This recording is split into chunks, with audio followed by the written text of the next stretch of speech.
আসসালামু আলাইকুম বন্ধুরা, আশা করি তোমরা সবাই ভালো আছো। চলে এলাম 10 মিনিট স্কুল এসএসসি ক্র্যাশ কোর্সের আরো একটি ক্লাস নিয়ে। এবং আমি আছি এসএম রাইয়ান তোমাদের সাথে, এবং আমি ক্লাস নিব তোমাদের ফাইন্যান্স এবং ব্যাংকিং নিয়ে। তো আমরা কথা না বাড়িয়ে আগে দেখে নিই তোমরা কারা কারা ক্লাসে জয়েন করলে। সবাই একটু কমেন্ট করে জানিয়ে দাও, এবং তোমাদের যে বন্ধুরা এখনো ক্লাসে জয়েন করেন তাদেরকেও বলে দাও যে ক্লাস শুরু হয়ে গেছে, সো দ্যাট তারা সবাই ক্লাসে জয়েন করতে পারে। এবং সবাইকে কিন্তু জানিয়ে দাও এটি কিন্তু এই সাবজেক্টের লাস্ট ক্লাস, কজ আমাদের ওভারঅল কিন্তু সবকিছু এই ক্লাসের মাধ্যমে কভার হয়ে যাবে। তো এখনই তোমরা কমেন্ট করে জানিয়ে দাও যে কে কোথা থেকে জয়েন করছে, এবং তোমাদের নামও দেখি যে কে কে আসলে ক্লাসে আসে, এবং আগে ক্লাসে যারা ছিল এই ক্লাসে তারা আসে কিনা এই বিষয়টা দেখবো। এবং তোমাদের বন্ধুদের কিন্তু অবশ্যই মেনশন করো। আজকে দেখি কে কতগুলো বেশি মেনশন করতে পারো, কে কতগুলো বন্ধু তৈরি করলে তোমাদের এই কোর্সের মাধ্যমে। দেখা যাক। সো আমাদের সাথে জয়েন করেছে রুমিন, নওশিন জাহান, এমডি আমজাদ, দেন লিপি আক্তার, নিবিড়, নাজিফা তাসরিন, ইফতি খান, রেদওয়ান নিবিড়, তারপরে আসমা হক, তারপরে ইভান রহমান, ইফসিতা সারা। অনেক বলছে আসসালামু আলাইকুম। ওয়ালাইকুম আসসালাম, আমি ভালো আছি, তোমরা সবাই কেমন আছো একটু আমাকে বলো তো। এন্ড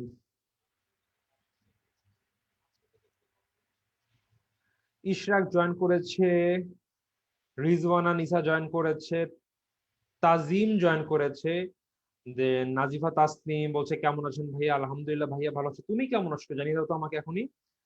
অরণ্য জামান জয়েন করেছে, রেদওয়ান ইসলাম নিবিড়, ও তো আগে জয়েন করেছে। আচ্ছা, ও বলছে রংপুর থেকে জয়েন করেছে, গুড। তাবাসসুম মহিমা, নামটা খুব সুন্দর, মহিমা। আচ্ছা, ইমতিয়াজ আহমেদ জয়েন করেছে মগবাজার থেকে। লাস্ট অনেকগুলো ক্লাসেই ও ঠিক মতন ক্লাস করছে, দেখছি পুরো ক্লাসে কমেন্ট করে, বুঝলে বলে ভাইয়া বুঝেছি, না বুঝলে বলে ভাইয়া বুঝিনি। যাক, এটা ভালো, কারণ ও ক্লাসে মনোযোগ রাখে। এবং সাথে ও না, সাথে কিন্তু অনেকেই আছে গ্রুপের যারা ক্লাসটিতে জয়েন করে এবং ক্লাসে পুরো ক্লাসে মনোযোগী থাকে, এবং কোনো প্রশ্ন করলে উত্তর দেয়, এবং বুঝলে বলে ভাইয়া বুঝেছি, না বুঝলে বলে বুঝি নেই। এটা কিন্তু খুবই ভালো একটা অভ্যাস, যে না বুঝলে বলা, এটাই বুঝতে পারি না আমাকে বুঝিয়ে দেন, কারণ তোমরা ক্লাসে এসেছো শেখার জন্য। যতক্ষণ না বুঝবা তোমাদের দায়িত্ব কিন্তু সেটি মানে বুঝে নেওয়া টিচারের কাছ থেকে, বা তোমার যে ইনস্ট্রাক্টর তার কাছ থেকে বুঝে নেওয়া। যাই হোক, এমডি রাসেল জয়েন করেছে, ও বলছে বিদ্যুৎ, হয়তোবা বোঝা যাচ্ছে ওর বাসায় মনে হয় বিদ্যুতের সমস্যা। আজকে আবার ঢাকাতে কিন্তু ভালো, মানে খুব বাতাস হয়েছিল, বৃষ্টি হয়নি বা ঝড় হয়নি। এবং যতটুকু শুনেছি ঢাকার বাইরেও কিন্তু অনেক জায়গাতে মোটামুটি অন্ধকার হয়ে এসেছিল, এবং একটু জোরে মানে ঝড়ো বাতাস হয়েছিল, এবং অনেক জায়গাতে ভালো বৃষ্টিও হয়েছে। এখন রাসেল খান মোস্টালি কক্সবাজারে থাকে, হয়তোবা ওইখানেও আবহাওয়া খারাপ হতে পারে, দ্যাট ইজ হয়তো বিদ্যুৎ নেই। যাই হোক, এটার কোনো অসুবিধা নেই, তুমি এক কাজ করো, যদি বিদ্যুৎ সমস্যা হয় তুমি আজ ক্লাসটা এখন করো না, কজ ক্লাস কিন্তু রেকর্ডেড অবস্থা থাকবে, যখন বিদ্যুৎ চলে আসবে তখন তুমি হয়তো ক্লাসটি করতে পারবে, যদি তুমি মোবাইল থেকে না করো। বাট মোবাইলে করলে আই থিঙ্ক কোনো সমস্যা হওয়ার কথা না। আর যদি নেটের সমস্যা, ইন দ্যাট কেস তুমি এখন ক্লাসটি স্কিপ করতে পারো, পরে রেকর্ডিং দেখলে, অথবা যদি মোবাইল নেট থাকে তাহলে তো অসুবিধা নেই। দেন রাতুল জয়েন করেছে, এমডি ইশরাক জয়েন করেছে, সানবিন হক জয়েন করেছে, নূরজাহান ইসলাম, জিহান রশিদ, এমডি ইশরাক। আমার সাথে জয়েন করেছে সালাদ মাহমুদ সম্পক, তোমাদের বাংলা শিক্ষক, বাংলা ইনস্ট্রাক্টর। আচ্ছা, নাজিফা তাসরিন, ইফতি খান, তারপর প্রিন্স সম্রাট, এমডি ইব্রাহিম, তারপরে আসমা হক, মির্জা জেরিন জানাত, ওর নামে মোটামুটি প্রতিদিন প্রতি ক্লাসে দেখি, তো ও কিন্তু প্রতি ক্লাসে থাকে কম বেশি। ইফতিয়ার অনেকেই আছে এখানে প্রতি ক্লাসে থাকে।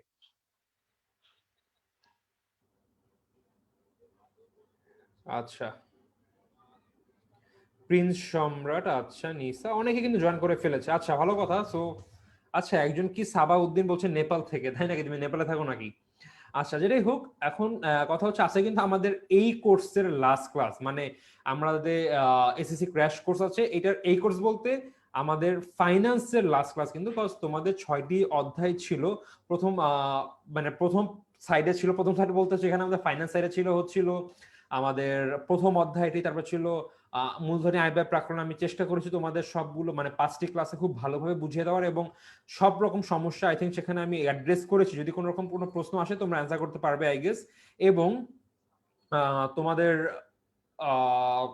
অর্থের সময় মূল অধ্যায়টি নিয়েছে তাওফিক সাকিব ভাই, আশা করি ভালো মতন সে কভার করে দিয়েছে, এবং তোমাদের সবকিছু ক্লিয়ার। প্লাস আমাদের ঝুঁকি মুনাফার অধ্যায় সেটাও কিন্তু ভাইয়া তোমাদের পড়িয়েছে। এন্ড আজ গতকালকে রাতে আবার ভাইয়া তোমাদের মোস্ট প্রবাবলি প্রথম মানে ব্যাংকিং এর যে প্রথম অধ্যায় সেটা নিয়েছে, এবং আজকে যে ব্যাংকিং এর আরেকটি অধ্যায় আছে সেটা আমি নিব। সো এই মোট 6টি অধ্যায় কিন্তু তোমাদের কভার হয়ে যাবে, এন্ড আশা করি তোমরা ভালোভাবে তোমরা বুঝতে পেরেছো ক্লাসগুলো। যাই হোক, আজকে একটি ক্লাস আছে, ক্লাসটি খুবই বেসিক ক্লাস, মানে ব্যাংকিং এর এই টপিকগুলো এত ইজি, মানে তোমাদের বইয়ে রিডিং পড়লে আই থিঙ্ক তোমাদের কভার হয়ে যাওয়ার কথা। তবুও আমি একটু সার্ফেস লেভেলে ধরে যাব, টাচ করে যাব যে কোনটা কোনটা ইম্পর্টেন্ট বা কিভাবে প্রশ্ন আসতে পারে এই বিষয়ে কথা বলবো। আসলে কোথা থেকে প্রশ্ন আসে না, মেনলি হচ্ছিল যে তোমাদের টপিকগুলো জাস্ট হালকা একটু ঝালাই করে দিব বা হালকা পড়ে দিব। যারা হয়তো একটু বুঝতে পারেনি কোনো টপিক, আমাকে প্রশ্ন করবো ভাইয়া বুঝিনি বা বুঝতে সমস্যা, তখন আমি রিপিট করব। আচ্ছা ভাইয়া, বিজ্ঞান আর ব্যবসায় উদ্যোগ হবে না? আচ্ছা ভাইয়া, এইটা আমি শিওর আমি বলতে পারি না। আমি অ্যাকচুয়ালি এই কোর্সে জাস্ট একজন ইনস্ট্রাক্টর, আমি জাস্ট ক্লাস নিচ্ছি এই কোর্সটাতে। এটার যে ওভারঅল হেড কোর্স সে ছিল তোমাদের অপার ভাইয়া।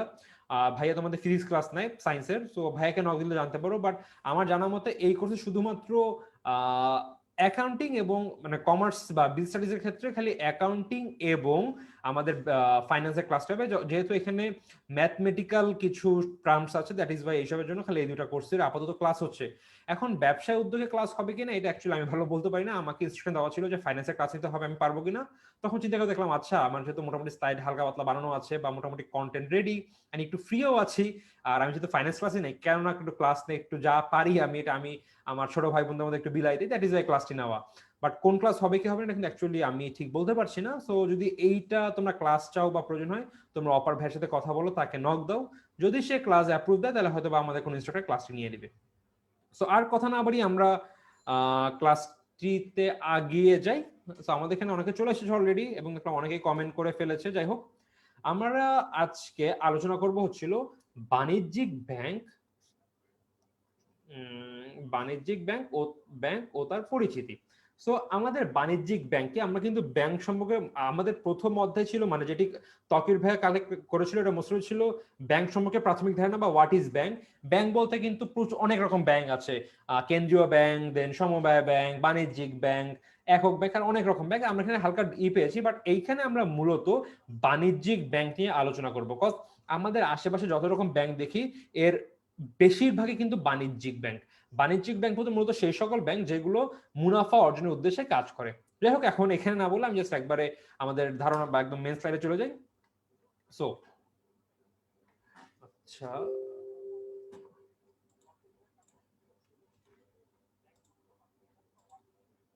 ওকে।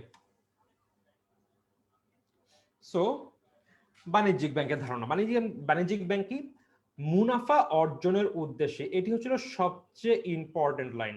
মুনাফা অর্জনের উদ্দেশ্যে একটা জিনিস মাথায় রাখবা, ভালো সংজ্ঞা কাকে বলে। সংজ্ঞা মানে কি, আমরা যেটা দেখে একটা জিনিসকে বুঝতে পারি।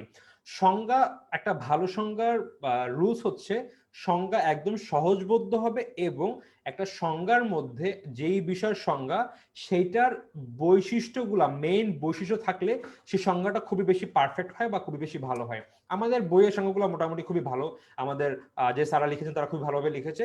বাট তোমরা আগামীতে মাথায় রাখবা, যখন তোমরা সংজ্ঞা লিখবা নট নেসেসারি তোমাদের বই থেকে লিখতে হবে। তোমরা কনসেপ্ট তোমাদের ক্লিয়ার, তোমরা সংজ্ঞা লিখতে পারো, চাইলে বানায় লিখতে পারো, বাট মাথায় রাখবা সংজ্ঞা হবে সহজবোধ্য, যেটা পড়লে সবাই বুঝতে পারে আচ্ছা কি কে কি মানে কাকে বোঝানো হচ্ছে বা কি বোঝানো হচ্ছে। এবং সংজ্ঞার মধ্যে চেষ্টা করবা যেই বিষয়ের সংজ্ঞা সেইটার মেন মানে বৈশিষ্ট্যগুলো সংজ্ঞার মধ্যে থাকবে। সো মুনাফা অর্জনের উদ্দেশ্যটা কিন্তু একটা কেন্দ্রীয় ব্যাংকের, বাণিজ্যিক ব্যাংকের মূল উদ্দেশ্য বা কাজ বা বৈশিষ্ট্য। উদ্দেশ্যে যে প্রতিষ্ঠান অর্থ ও অর্থের মূল্যে পরিমাপযোগ্য সেবার লেনদেন করে থাকে, এরকম প্রতিষ্ঠানকে বাণিজ্যিক ব্যাংক বলে। তো দেখো, একটা প্রতিষ্ঠান যারা অর্থ বা অর্থের মূল্যে পরিমাপযোগ্য, মানে হয় একদম টাকা অথবা মানে কোনো অর্থ অথবা অর্থের মূল্যে পরিমাপযোগ্য বা টাকা দিয়ে যেটা পরিমাপ করা যায় এমন জিনিস, যেরকম সোনা গয়না বা দলিলপত্র, এই টাইপের জিনিস, এইগুলো লেনদেন করে, এর মূল উদ্দেশ্য হলো মুনাফা অর্জন। সো এরকম যে ব্যাংকিং প্রতিষ্ঠান আছে তাদেরকে বলা হয় কিন্তু বাণিজ্যিক ব্যাংক। দেখো, ব্যাংক কিন্তু আরো আছে, যেরকম কি কেন্দ্রীয় ব্যাংক। কেন্দ্রীয় ব্যাংক কিন্তু অর্থ বা অর্থের মানে সাধারণত অর্থ লেনদেনই করে থাকে বা অর্থ বিষয়ক লেনদেন করে বা কাজ করে থাকে, বাট ওদের মূল উদ্দেশ্য কিন্তু মুনাফা অর্জন নয়। সো এই সংজ্ঞা দিয়ে কিন্তু কখনোই কেন্দ্রীয় ব্যাংকে আমরা মেনশন করতে পারবো না। অথবা ধরে নাও সমবায় ব্যাংক, ওখানে কিন্তু ওর উদ্দেশ্য থাকে না মুনাফা অর্জন, ওর উদ্দেশ্য থাকে হচ্ছিল সেখানে যে সদস্যরা আছে তাদের আর্থিক সহায়তা করা। সো যাই হোক, যেহেতু আমাদের একদম মেইন উদ্দেশ্য হচ্ছিল মুনাফা অর্জন এবং কিভাবে করে, অর্থ বা অর্থের পরিমাপযোগ্য কোনো কিছু দিয়ে। সো এইটা মেন দুটো টপিক দেখো, এই দুটো কিন্তু আমার ছোট্ট একটা সংজ্ঞা হয়ে গিয়েছে। তো সংজ্ঞা করার সময় অলওয়েজ এটা মাথায় রাখবা, এইভাবে সংজ্ঞা করতে হবে। এবং আশা করি তোমরা এই সংজ্ঞা বুঝতে পেরেছো যে মুনাফা অর্জনের উদ্দেশ্যে যে প্রতিষ্ঠান অর্থ ও অর্থের মূল্যে পরিমাপযোগ্য সেবা লেনদেন করে থাকে, এরকম প্রতিষ্ঠানকে বাণিজ্যিক ব্যাংক বলে। এখানে যদি দেখো বলা হয়েছে কিন্তু সেবা লেনদেন করে। বাণিজ্যিক ব্যাংক কিন্তু মানে ব্যাংক কিন্তু সবসময় সেবা লেনদেন করে, এটা কিন্তু কোনো পণ্য লেনদেন করতে পারে না। হ্যাঁ বলতে পারো ভাইয়া এরা তো চেক বই দেয়, এরা তো ক্রেডিট কার্ড দেয়, এগুলা কি পণ্য না? এগুলো অ্যাকচুয়ালি পণ্য না, কজ এটা দ্বারা কিন্তু তুমি সেবা পাও, তুমি কিন্তু ভোগ করতে পারো না, তুমি খেতে পারো না, বা কোথাও ব্যবহার করতে পারো বাট খেতে পারো না, বা অন্য কিছু করতে পারো না, বা কনজিউম কিন্তু করতে পারো না। এগুলো তোমরা এটা ইউজ করার মাধ্যমে তোমরা কিন্তু বিভিন্ন সেবা পেয়ে থাকো, যে ক্রেডিট কার্ডের মাধ্যমে আমি টাকা না নিয়েও যে কোনো জায়গায় গিয়ে আমি টাকা তুলতে পারছি। সো এই জন্যই এটাকে বলা হচ্ছে পরিমাপযোগ্য অর্থ বা অর্থের পরিমাপযোগ্য সেবা, মানে হয় অর্থ অথবা অর্থের পরিমাপযোগ্য সেবা বাণিজ্যিক ব্যাংক বলে। অর্থাৎ যে প্রতিষ্ঠান অর্থ নিয়ে ব্যবসা করে, একদম সহজ বাংলা ভাষায় টাকা পয়সা নিয়ে ব্যবসা করে। আচ্ছা আমার লেখা পাকাচ্ছে কেন? অর্থ নিয়ে ব্যবসা করে তাকে বাণিজ্যিক ব্যাংক বলে অভিহিত করা হয়। প্রয়োজনের প্রেক্ষিতে বহু দেশে বাণিজ্যিক ব্যাংক স্বল্প মেয়াদে বা মধ্যমেয়াদে দীর্ঘমেয়াদে ঋণ প্রদানের মাধ্যমে ব্যবসা বাণিজ্যকে সম্প্রসারণ তথা অর্থনৈতিক উন্নয়নে গুরুত্বপূর্ণ অবদান রাখে। এইসব কাজের পাশাপাশিও একটা বাণিজ্যিক ব্যাংক কিন্তু দেশের অর্থনীতি বা ইকোনমির উন্নয়নের স্বার্থে অনেক কাজ করে থাকে। এর মধ্যে একটা মূল কাজ হচ্ছিল ঋণ প্রদান করা, এর মাধ্যমে এরা মুনাফা অর্জন করে। তবুও এরা কিন্তু ঋণ দেওয়ার মাধ্যমে দেশের ইকোনমিতে একটা বড় ইম্প্যাক্ট ফেলে। আমি একটা দেশের কোম্পানি, আমার কোম্পানিতে দেশে বাংলাদেশের মনে করো দেশের 30,000 শ্রমিক কাজ করে এবং 30,000 শ্রমিকের পরিবারে 5 জন করে আছে। সো 3 আর 5 আর 15 মানে 1.5 লক্ষ মানুষ আমার কোম্পানির উপর ডিপেন্ডেন্ট। এখন হঠাৎ করে আমার কোম্পানির অবস্থা খুব বাজে হয়ে গেল, কোম্পানি বন্ধ হওয়া অবস্থা। সো বন্ধ হলে 30,000 কর্মী ডিরেক্টলি এবং ইনডিরেক্টলি প্রায় 1.5 লক্ষ মানুষের কিন্তু আয় রোজগারের ব্যবস্থা কমে যাচ্ছে। কজ যেই 30,000 লোক কাজ করতো ওদের বাসার সদস্যরাও কিন্তু তার সেই ইনকামের উপর চলতো। সো এমনটা অবস্থায় কিছু ব্যাংক যদি আমাকে এসে ঋণ দেয় বা কম সুদের ঋণ দেয়, আমি কিন্তু আমার ব্যবসা প্রতিষ্ঠানকে বাঁচাতে পারবো। এবং এটা কিন্তু ইনডিরেক্টলি অনেকগুলো মানুষের বেকারত্ব, মানে অনেকগুলো মানুষকে বেকার হওয়া থেকে রক্ষা করছে। এন্ড সামহাও আমার কোম্পানি বাঁচানো মানে কিন্তু ইকোনমিতেও একটা বড় ইম্প্যাক্ট ফেলা। কজ আমি হয়তো আমার কোম্পানি রেভিনিউ দিত আমাদের দেশকে, তারপরে ট্যাক্স দিত সরকারকে, এরকম বিভিন্ন ভাবে। সো এইভাবে আর কি অনেক ওয়েতেই কিন্তু বাণিজ্যিক ব্যাংকগুলো দেশের অর্থনৈতিক উন্নয়নে গুরুত্বপূর্ণ ভূমিকা রাখে। আমাদের এই অধ্যায় বোঝার খুব একটা বেশি কিছু নেই, জাস্ট এই জন্য আমি সংজ্ঞাটা একটু বেশি এফোর্ট দিয়ে পড়লাম যেন তোমরা সংজ্ঞা মানে এই টপিকের মধ্যে কিন্তু বোঝার অনেক কিছু আছে, মানে চাইলে বোঝা যায়, বাট এখানে কিন্তু লেখার মতো যদি বলা হয় এই 3 লাইন থেকে তুমি একটা রচনা লেখো, ইজি কিন্তু বিশাল একটা রচনা লেখা যাবে অনেকভাবে। জাস্ট একটু ভালোভাবে তোমাদের বুঝিয়ে দিলাম আর কি।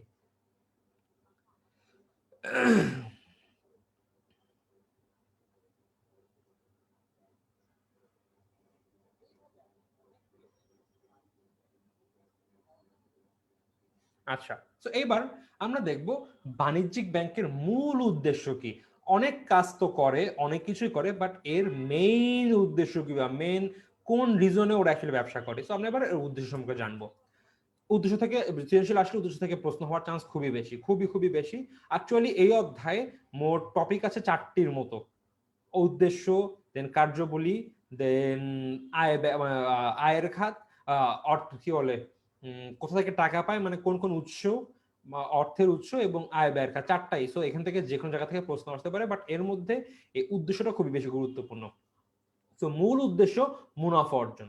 সো একটা বাণিজ্যিক ব্যাংক যত যাই করুক এদের মেন উদ্দেশ্য থাকে মুনাফা অর্জন করা, যে ভাই আমরা ব্যবসা চালাবো, আমাদের মেন কনসেপ্ট থাকবে আমরা বছর শেষে মুনাফা অর্জন করব। এবং এটি কিন্তু বাণিজ্যিক ব্যাংকের মেন কনসেপ্ট, এবং এই জন্যই এই বাণিজ্যিক ব্যাংকগুলোকে আমরা অন্য অন্য ব্যাংক থেকে আলাদা করতে পারি। মূলধন গঠন। সো বাণিজ্যিক ব্যাংক কিন্তু মূলধন গঠন করে। কিভাবে মূলধন গঠন করে দেখো, আজকে আমি রাইয়ান, আমার কাছে দেখা যাবে আমি যে টিউশনি করাচ্ছি, তোমাদের পড়াচ্ছি, হালকা পাতলা আমি টাকা পয়সা পাই, আমি গুছিয়ে মুছে আমার কাছে মনে করো বছর শেষে ধরে নাও 50,000 টাকা জমে আছে। তো টাকাটি কি করে, আমি কিন্তু বাসায় আমি রেখে দিই।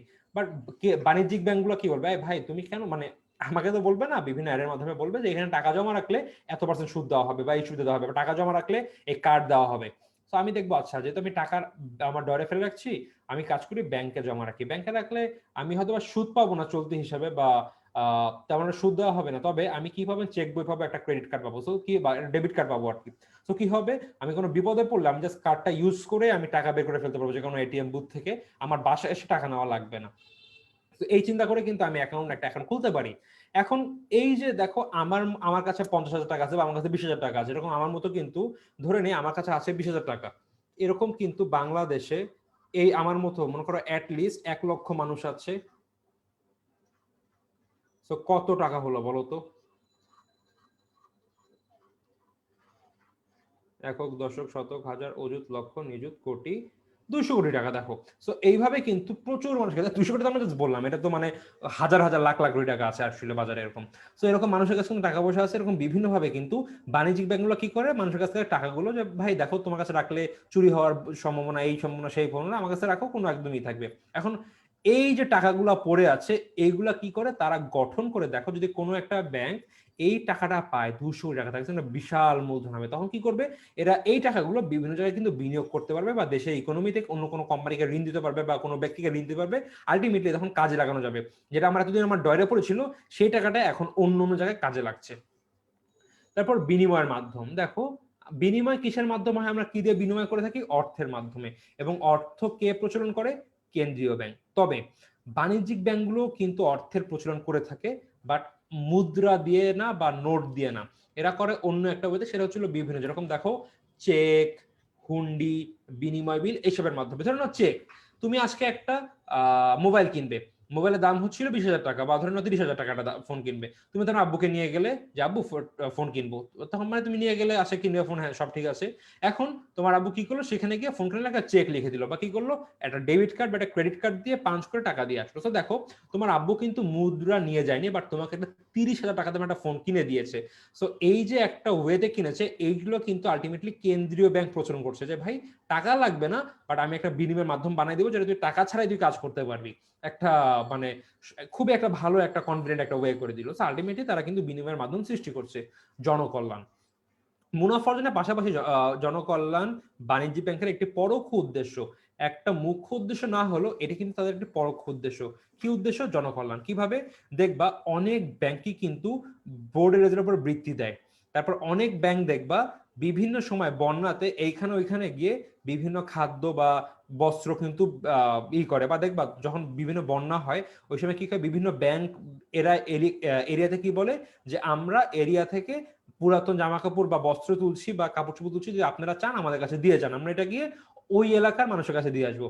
দেখো ওরা কিন্তু সামহাও একটা উদ্যোগ নিয়ে কাজ করছে। অথবা অনেক ব্যাংক কিন্তু আছে যারা কিন্তু গরিব শিক্ষার্থীদের লেখাপড়ার পিছিয়ে টাকা দেয় বা বৃত্তি দেয় বা খুব মানে স্বল্প সুদে ঋণ দেয় বিভিন্ন লেখাপড়ার ক্ষেত্রে, এরকম বিভিন্ন ভাবে কিন্তু তারা মানুষকে সাহায্য করে থাকে। সো এই জনকল্যাণও কিন্তু কেন্দ্রীয় বাণিজ্যিক ব্যাংকগুলোর একটি পরোক্ষ উদ্দেশ্য। ঋণ নিয়ন্ত্রণের সহযোগিতা, এই ঋণ নিয়ন্ত্রণ নিয়ে তোমরা একটা এইচএসসি তে উঠলে কলেজে একটা আলাদা একটা অধ্যায় পাবা, সেখানে হচ্ছিল ঋণ নিয়ন্ত্রণ বলতে মূলত বাজারে অর্থের পরিমাণ নিয়ন্ত্রণ করা। এখন ধরে নাও বাজারে যদি কোনোখানে অর্থের পরিমাণ বেড়ে যায়, তখন অর্থের পরিমাণ বেড়ে গেলে মুদ্রাস্ফীত হয়, মুদ্রাস্ফীতি তৈরি হয় এবং দেখা যায় পণ্য দ্রব্যের দাম খুব বেড়ে যায়। আমরা মাঝে মধ্যে খবর কিন্তু শুনেছি যে মুদ্রাস্ফীতি হয়েছে এবং পণ্য দ্রব্যের দাম বেড়ে গিয়েছে। যেরকম তোমরা এটাও শুনবা যে এক সময় জিম্বাবুয়ের হ্যাঁ জিম্বাবুয়ের প্রেসিডেন্ট রবার্ট মুগাবে ওই দেশের তার মানে এমন একটা কাজ করে যার ফলে দেশের মুদ্রাস্ফীতি প্রচুর পরিমাণে বেড়ে যায়। তখন এরকমই দেখা গিয়েছে মানুষ এক বস্তা ওই দেশি মুদ্রা নিয়ে যেত বাজারে শুধুমাত্র অল্প কয়েকটা শাক কেনার জন্য, এক বস্তা অর্থ নিয়ে যেত বা মুদ্রা নিয়ে যেত। সো এইভাবে যখন মুদ্রাস্ফীতি বেড়ে যায় পণ্যের মূল্য অনেক বেশি বেড়ে যায়। আবার ঠিক একইভাবে কিন্তু বাজারে অর্থের পরিমাণ কমে যায়। সো এই যে অর্থের পরিমাণ বা টাকার পরিমাণ বেড়ে যাওয়া বা কমে যাওয়া, এইটা কখনো করা যায় না, একটা নির্দিষ্ট লেভেলে রাখতে হয়। এবং এইটা এখন লেভেলে রাখতে হবে নাকি বাড়াতে হবে নাকি কমাতে হবে, এই ডিসিশন নেয় কেন্দ্রীয় ব্যাংক। তবে এই যে ডিসিশন গুলা বা এই যে নীতিগুলা এগুলা ইমপ্লিমেন্ট কিন্তু করে হচ্ছিল বাণিজ্যিক ব্যাংকগুলা। দ্যাট ইজ ওয়াই বলা হয়েছে ঋণ নিয়ন্ত্রণে সহযোগিতা করে থাকে। দেখো কেন্দ্রীয় ব্যাংকের ঋণ নীতি ও ঋণ নিয়ন্ত্রণ কার্যক্রমে অংশগ্রহণ ও সহযোগিতা প্রদান করা বাণিজ্যিক ব্যাংকের অন্যতম উদ্দেশ্য। মানে এই যে ঋণ নীতি বা ঋণ নিয়ন্ত্রণ এই কাজগুলো কিন্তু করে থাকে হচ্ছিল কেন্দ্রীয় ব্যাংক, কিন্তু ডিসিশন গুলো নাই, কিন্তু এইগুলা ইমপ্লিমেন্ট করে কিন্তু বাণিজ্যিক ব্যাংকগুলো। এরপর পরিকল্পনা প্রণয়ন ও বাস্তবায়নের সহযোগিতা। দেশের ইকোনমি উন্নয়নে কিন্তু কেন্দ্রীয় ব্যাংক বা সরকার প্রচুর ডিসিশন নেয়, এটা করতে হবে, ওইটা করতে হবে, এই করো সেই করো, এবং এগুলা কিন্তু সরকার বা কেন্দ্রীয় ব্যাংক সরাসরি করতে পারে না, কারণ মানুষ লেনদেন করে কিন্তু বাণিজ্যিক ব্যাংকের মাধ্যমে। এবং এই যে পরিকল্পনা প্রণয়ন ও বাস্তবায়নের সহযোগিতা, এগুলো কিন্তু আলটিমেটলি বাণিজ্যিক ব্যাংকের মাধ্যমে হয়। এবং যখন একটা বাণিজ্যিক ব্যাংক একটা কেন্দ্রীয় ব্যাংকের আন্ডারে তালিকাভুক্ত, তখন কিন্তু কেন্দ্রীয় ব্যাংক বলে না, দেখ আমাদের কিন্তু দেশের এই কাজ করতে হয়, এবং তুই যদি আমাদের আন্ডারে তালিকাভুক্ত হচ্ছিস, আমি যেসব অর্ডার দিব তোর কিন্তু মানতে হবে এবং এই কাজগুলো করতে হবে। সো আলটিমেটলি ওরা আগে থেকেই এসব করতে বাধ্য থাকে এবং ওরা কিন্তু এসব কাজে সহযোগিতা করে। সম্পদের সুষম বন্টন। অর্থ সম্পদের মাধ্যমে অর্থনীতির সকল খাতকে সমানতালে উন্নয়ন করে সামগ্রিক সম্পদের সুষম ব্যবহার নিষেধ। আচ্ছা, তো আলটিমেটলি দেখো বাণিজ্যিক ব্যাংকগুলো কি করছে, মানুষের ছড়িয়ে ছিটিয়ে থাকা কিন্তু একত্রে নিচ্ছে, নিয়ে তারা কি করে এই টাকাগুলো কিন্তু বিভিন্ন খাতে ঋণ দেয়। কৃষি খাত, শিল্প খাত, ধরে নাও যাতায়াত খাত, বাস বা মনে করো রিক্সা, রিক্সা ঠিক না, মানে বাস যেসব খাত আছে, বা লন্ডে চলাচল, বা আমাদের ইকোনমির ইম্পর্টেন্ট খাতগুলো, পাট খাত, এইসব জায়গায় কিন্তু তারা টাকাগুলোকে ঠিক মতন প্রপারলি প্রপোর্শনে কিন্তু ঋণ প্রদান করে, বা কেন্দ্রীয় ব্যাংক বলে দেয় যে এইবার এই খাতে এই পরিমাণ ঋণ দাও, ওই খাতে ওই পরিমাণ ঋণ দাও। এর মাধ্যমে কিন্তু এই যে অর্থগুলো আছে দেশে, এই অর্থ সম্পদ কিন্তু একদম সুষম বন্টন হয়। আমার যে 20,000 টাকা আমার কাছে জমানো ছিল, অথবা আমার যে 50,000 টাকা আমার কাছে জমানো ছিল, সেটা কিন্তু বাণিজ্যিক ব্যাংক নিয়ে হয়তোবা দেশের দেখা যাবে একদম উত্তরে হয়তোবা অন্য কোনো একটা জেলায়, বা মনে করো একদম দক্ষিণে, ধরো খুলনার কোনো একটা জায়গাতে কোনো একটা পাটের একটা মিল হয়তোবা বিশাল পরিমাণ ঋণ দিয়েছে, এবং ঋণের মধ্যে আমার টাকাটাও ছিল। এইভাবে কিন্তু দেশের অর্থগুলো, ছোট ছোট থাকা অর্থগুলো একদম সুষম বন্টন করা হয়। কর্মসংস্থান সৃষ্টি। বাণিজ্যিক ব্যাংকগুলো কিন্তু নিজেরা শাখা খুলে মানুষকে চাকরি দেয়, অথবা তারা যে বিভিন্ন যে খাতে ঋণ দিচ্ছে, এই যে ঋণের মাধ্যমে কিন্তু মানুষরা সেইখানে কিন্তু একটা কর্মসংস্থান সৃষ্টি হচ্ছে। মনে করেন একটা কোম্পানিকে একটা ব্যাংক 200 কোটি টাকা ঋণ দিল, সেটা দিয়ে একটা কোম্পানি সৃষ্টি তৈরি হলো, এবং ওই কোম্পানিতে দেখা যাবে মোট 1,500 বা 2,000 মানুষ কাজ করে। সো নিজেরা তো শাখা খোলার মাধ্যমে মানুষকে চাকরি দিচ্ছেই, এবং অন্য অন্য খাতে ঋণ দিয়েও কিন্তু সেইখানে মানুষের কিন্তু কাজের মানে কর্মসংস্থান সৃষ্টি করছে। তো তারা কিন্তু এটা কিন্তু একটা তাদের উদ্দেশ্য। ধনী দরিদ্রের বৈষম্য হ্রাস। দেখো একটা ধনী তার টাকাগুলো কই থাকে, ব্যাংকে, সে ব্যাংকে ফেলে রাখে, এবং ওই টাকাগুলো ব্যাংক কি করে, যারা গরিব বা যাদের অর্থের প্রয়োজন তাদেরকে কিন্তু অর্থ ঋণ দেয়। তো এইভাবে কিন্তু দেখো একজনের টাকা অন্যজনকে দিচ্ছে। হ্যাঁ, এখানে একটা পক্ষ এই টাকা জমা রাখার জন্য সুদ পাচ্ছে এবং অন্য পক্ষ সুদ দিচ্ছে, এটা ঠিক আছে, বাট দেখো প্রয়োজনে কিন্তু সব পক্ষের কাছে টাকা থাকছে, বা যারা গরিব তারা কিন্তু টাকা পাচ্ছে, বা যাদের মানে দরিদ্র আলটিমেটলি ওরা কিন্তু প্রয়োজনে টাকা পাচ্ছে। দ্যাট ইজ ওয়াই এই বাণিজ্যিক ব্যাংক একটা ভাবে কিন্তু এই ধনী দরিদ্রের মধ্যে বৈষম্য হ্রাস করছে। এখন ধরে নাও বাংলাদেশে কোনো ব্যাংক নেই, মানুষ কি করবে, বাণিজ্যিক প্রতিষ্ঠানগুলো বা যারা ধনী ব্যক্তি বা ধনী পরিবার বা ধনী ব্যবসায়ী গোষ্ঠী, তারা কিন্তু টাকাগুলো সব নগদে লেনদেন করবে, এবং কাদের সাথে করবে, তাদের সাথে ব্যবসা করে। বাট এই যে দরিদ্র গোষ্ঠী, ওদের কিন্তু প্রয়োজনে ঋণ দেওয়া বা প্রয়োজনে এক্সট্রা অর্থ পাওয়ার কোনো ওয়ে থাকবে না। সো এগুলো কিন্তু ব্যাংকের মাধ্যমে হয়ে থাকে। সঞ্চয় প্রবণতা সৃষ্টি। দেখো এই যে আমার কাছে যে আজকে 20,000 টাকা পড়েছিল, এটা কিন্তু আমার ব্যাংক আমার ডরে পড়েছিল, এবং চাইলে হয়তো যদি আমার মনে হয় আচ্ছা আমি একটা হেডফোন পছন্দ হয়েছে 3,000 টাকা মেসে কিনে ফেলি, এটা এখন এটা কিন্তু কিনে ফেলবো। বাট যখন এটা আমার ব্যাংকে থাকবে, ব্যাংক আমাকে বলে যে আপনি টাকা 1 বছর রাখেন, আমি আপনাকে 20,000 টাকায় 3,000 টাকা সুদ দিব, বা 4,000 টাকা সুদ দিব, বা একটা লাভ দিব। তো আমি চিন্তা করবো আচ্ছা আমি এটা এখন ভোগ করব নাকি জমায় রেখে একটা লাভ নিব। এই যে আমার একটা মানে চিন্তা আসতেছে, আমি কি ভোগ করব নাকি জমিয়ে রেখে এখানে আমি পরবর্তীতে লাভ নিব। সো এইটার মাধ্যমে কিন্তু আমার একটা সঞ্চয়ের প্রবণতা সৃষ্টি হচ্ছে। তারপর কি নিরাপত্তা। আমার টাকাটা বা আমাদের মানুষের যে টাকা পয়সা বা গয়নাগাটি বাসায় রাখাচ্ছে, যদি ব্যাংকের লকারে রাখি বা ব্যাংকে জমা রাখি, কিন্তু অবশ্যই অনেক বেশি নিরাপদে থাকবে। অর্থনৈতিক স্থিতিশীলতা। এই যে প্রথমে বলেছিলাম যে ঋণ নিয়ন্ত্রণ, এর মাধ্যমে কিন্তু খুব ব্যাপকভাবে দেশের অর্থনৈতিক অস্থিতিশীলতা রক্ষা করা যায়, বা স্থিতিশীলতা কিন্তু বজায় রাখা যায়। সো আলটিমেটলি ঋণ সরবরাহের মাধ্যমে বাজারে অর্থের চাহিদা পূরণ করে কিন্তু, এবং কেন্দ্রীয় ব্যাংকের ঋণ নিয়ন্ত্রণ নীতির সাথে একত্র প্রকাশ করে অর্থনৈতিক স্থিতিশীলতা নিশ্চিত করা কিন্তু বাণিজ্যিক ব্যাংকের একটি উদ্দেশ্য। অর্থাৎ দেশের এই যে ঋণ নীতি বা অর্থ যেই মানুষের হাতে দেওয়া, এটার মাধ্যমে কিন্তু একটা অর্থনৈতিক স্থিতিশীলতা রক্ষা করে। শিল্প বাণিজ্যিক উন্নয়ন। দেশের শিল্প বা বিভিন্ন বাণিজ্য ক্ষেত্রে কিন্তু ঋণ প্রদান করে, বা তাদেরকে আমদানি রপ্তানিতে কিন্তু সাহায্য করে কিন্তু ওইসব প্রতিষ্ঠানের একটা উন্নয়ন করে। এবং জীবনযাত্রার মান উন্নয়ন। আজকে তোমার পিতা ধরনের একটা গাড়ি কিনতে যাচ্ছে, তার কাছে এখন 20 লক্ষ টাকা ক্যাশ আছে, সে দিতে পারবে, কিন্তু গাড়ির দাম হয়েছে মনে করো 23 লক্ষ টাকা, এখন মানে দাম 23 লক্ষ, এখন সে 3 লক্ষ টাকা শর্টেজ আছে, সে কি বলবে, একটা ব্যাংকে কিন্তু ঋণ নিতে পারে, ঋণ নিয়ে বলবে ভাই আমি ঋণ নিচ্ছি এবং আমি এত পার্সেন্ট সুদে আগামী 3 বছর টাকাটি আপনাদের পরিশোধ করে দিব। তো সে কিন্তু এই দেখো ঋণ নিয়ে এই টাকাটি গাড়িটি কিনতে পারলো, এবং আলটিমেটলি তোমার ফ্যামিলির জীবন জীবনযাত্রার মানটি উন্নয়ন হলো।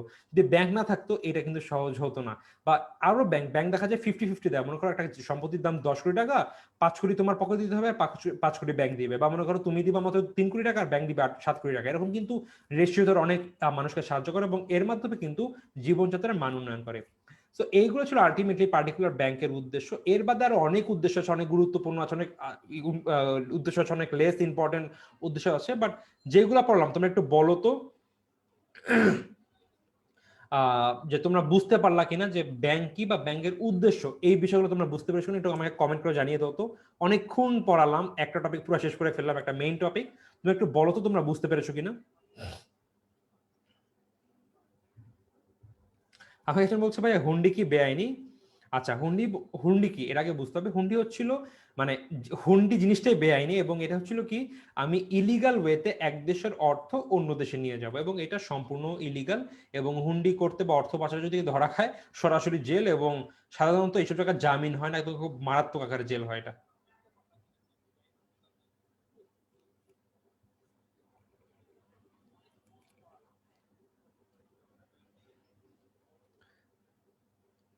আচ্ছা, আমাকে একজন বলছে ভাইয়া কমার্স থেকে কত পয়েন্ট পেলে কলেজ এডমিশন সহজ হয়? আচ্ছা ভাইয়া, অ্যাকচুয়ালি এটা ডিপেন্ড করে ওই বছর রেজাল্ট কেমন। ধরে নাও এই বছর কমার্সে মাত্র A+ পেয়েছে 2,000 মানুষ। সো আলটিমেটলি ভালো কলেজ সিট সংখ্যা কিন্তু অনেক বেশি, city college, commerce college, Notre Dame, অনেক জায়গায় কিন্তু কলেজ সংখ্যা অনেক, সিট অনেক বেশি। তো দেখা যাবে, তখন দেখা যাবে তারা কমিয়ে দিবে যে 4.5 পেলে অ্যাপ্লাই করা যাবে বা চান্স পাওয়া যাবে এরকম। বাট এই বছর দেখা গেলো A+ পেলো 50,000 শিক্ষার্থী, তখন তারা বলবে জিপিএ 5 পাওয়া লাগবে মাস্ট। সো এইটা একটু ডিপেন্ড করে ওই বছরের রেজাল্টের উপরে। এবং বলেছে ভাইয়া হলিক্রস বা নটরডেম, ভাইয়া এটা সম্পূর্ণটা নিজেরা পরীক্ষা নেয়। পরীক্ষার উপর হলিক্রস, নটরডেম এবং হচ্ছিল সেন্ট জোসেফ, ওদের এখানে ভর্তি পরীক্ষা দেওয়া হয় কলেজে ভর্তির জন্য। এখন বাংলাদেশে মুসলিম এই তিনটাই খালি আছে এখানে একদম বাংলা মিডিয়ামে, যে ভর্তির জন্য একদম লিখিত পরীক্ষা দিয়ে ভর্তি হতে হয়।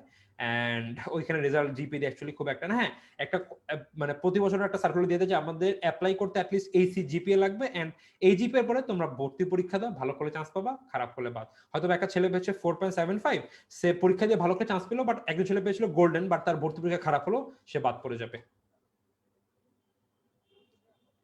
বলছে ভাইয়া লকার সেবা কি? লকার সেবা বলতে আমাদের অর্থবাদে বিভিন্ন যে সম্পত্তি, দলিল বা স্বর্ণালঙ্কার, এগুলো কিন্তু ব্যাংকে জমা রাখা যায়। লকার বলতে এক প্রকার ডয়ার, অনেক মুভিতে দেখবা যে ব্যাংকের মাধ্যমে গিয়ে মানুষ চাবি দিয়ে খুলছে, মানে একটা লকার সিস্টেম, যে একটা জায়গায় গিয়ে ব্যাংকের তোমার গুরুত্বপূর্ণ দলিলাদি বা স্বর্ণালঙ্কার তুমি জমা রাখতে পারবে, এটাকে বলা হয় লকার।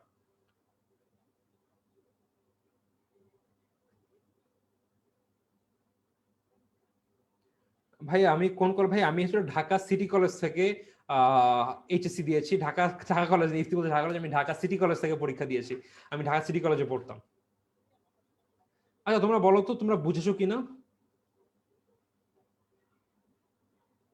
আচ্ছা, কয়জন বলেছে বুঝেছে? আচ্ছা, ওকে। তো এবার আমি আমার পরবর্তী,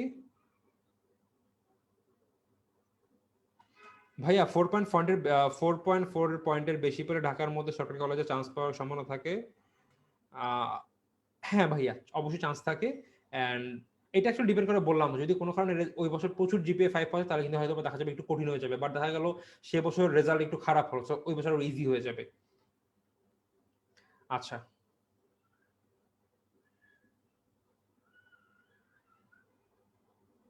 বাংলাদেশ ব্যাংকে কেউ এখন খুলতে পারে না, বাংলাদেশ ব্যাংক সম্পূর্ণ ভিন্ন। বাংলাদেশ ব্যাংক এখন খুলবে হচ্ছিল ভাইয়া শুধু বাণিজ্যিক ব্যাংকগুলোতে, বাংলাদেশ ব্যাংকে কোনো এখন খোলা যায় না ভাইয়া। ওকে, ওকে। তাহলে এবার আমরা দেখি ওদের কার্যাবলী কি। অ্যাকচুয়ালি দেখো কার্যাবলী, একটা প্রধান কার্যাবলী, একটা ছিল বিশেষ বর্ণনা কার্যাবলী। এখন মাত্র উদ্দেশ্য বললাম, দেখবা উদ্দেশ্যগুলো ঘুরে ফিরে কার্যাবলীর মধ্যে আসছে, যে প্রধান কার্যাবলীর মাধ্যমে কি মুনাফা অর্জন করা বা ঋণ দেওয়া বা অর্থ উপার্জন, আর কি বিশেষ বর্ণনা কার্যাবলীর মধ্যে কি পড়ে মানুষকে সাহায্য করা বা এই কাজ করা সে কাজ করা। সো এগুলো কিন্তু একদম হুবাহু একই জিনিসই দেখা যাবে। এবার আমি পয়েন্টগুলো ব্যাখ্যা করবো না, জাস্ট বলে আই থিঙ্ক তোমরা বুঝে যাবে ইজিলি। সো প্রথমে আমরা দেখবো প্রধান কার্যাবলী, আমানত গ্রহণ ও সুদ প্রদান। বাণিজ্যিক ব্যাংকগুলো কিন্তু চলতি, স্থায়ী বা সঞ্চয় আমানতের মাধ্যমে বা আরো অনেক রকম আমানতের মাধ্যমে কিন্তু মানুষের যে ছড়িয়ে ছিটিয়ে টাকা, মানে অ্যাকাউন্টের মাধ্যমে কিন্তু মানুষের যে ছড়িয়ে ছিটিয়ে থাকার অর্থ সেটি কিন্তু গ্রহণ করে এবং তারপর কিন্তু সুদ প্রদান করে। সো আমানত গ্রহণ ও সুদ প্রদান, এই যে আমানত গ্রহণ করলো এর মাধ্যমে কিন্তু মানুষের মূলধন গঠন, এটা কিন্তু আমরা একটু আমি বলেছি কিভাবে মূলধন গঠন করছে, যে আমার 20,000 নিচ্ছে, এরকম করে বাংলাদেশের তো 1 লক্ষ মানুষের কাছ থেকে 20,000 টাকা নিচ্ছে, পড়ে থাকা বাসায় পড়ে আছে টাকা নিচ্ছে, এর মাধ্যমে মূলধন গঠন হচ্ছে। ঋণ মঞ্জুর ও সুদ প্রদান, এখন তারা যে এই যে টাকাগুলো নিচ্ছে এগুলো নিয়ে কি করবে, রেখে দিবে? নিশ্চয়ই না, তারা কিন্তু বিভিন্ন জায়গাতে এগুলো সুদের ঋণ দিবে। হয়তো দেখা যাবে আমার কাছ থেকে যে টাকা নিয়েছিল আমাকে দিবে হচ্ছিল 5% সুদ, যে বলবো মিস্টার রায়ান সাহেব আপনি আমার এই হিসাবে টাকা রাখেন, আপনাকে আমি 5% সুদ দিব। এবং যখন ঋণ মঞ্জুর করবে, যেমন করে ইফতি আছে, ইফতিকে বলবো ইফতির ঋণ প্রয়োজন, ঠিক আছে ইফতি ঋণ দিতে গেল, তখন বললো ঠিক আছে ইফতি সাহেব আপনাকে যে ঋণ দিব বাট আপনি আমাদেরকে 9% সুদ দিবেন। মাঝখানে এই যে 4%-এর গ্যাপ, এই গ্যাপের মাধ্যমে তারা মুনাফা অর্জন করে নেয়। আচ্ছা, যে আমাকে 20,000 টাকার 5% বা ধরুন 1 লক্ষ টাকার 5% 5,000 টাকা ঋণ দিবে, বাট মানে আমানতের সুদ দিবে, আর ইফ থেকে ঋণ নিচ্ছে ওখান থেকে 9,000 টাকা হচ্ছিল তারা সুদ নিবে। তো মাঝখানে যে এই যে এক্সট্রা 4,000 টাকা, এইটা কিন্তু তাদের হচ্ছিল লাভ থেকে যায়। দেন ঋণ আমানত সৃষ্টি। আচ্ছা, ঋণ আমানত কি? যখন ব্যাংক কোনো একটা ব্যক্তিকে ঋণ দেয়, ধরে নাও ইফতি ব্যাংক থেকে আজকে 1 লক্ষ টাকার ঋণ নিবে। এখন এই যে 1 লক্ষ টাকার ঋণ নিবে, এইটা কিন্তু ওকে জাস্ট ঋণ করলে, আবেদন করলে সব মিলে মনে করে ঋণ স্যাংশন হয়ে গেল 1 লক্ষ টাকা। সো এই 1 লক্ষ কিন্তু আলটিমেটলি সে যখন আবেদন মঞ্জুর হয়ে যাবে তখন কিন্তু তাকে কিন্তু ক্যাশ টাকা দিবে না।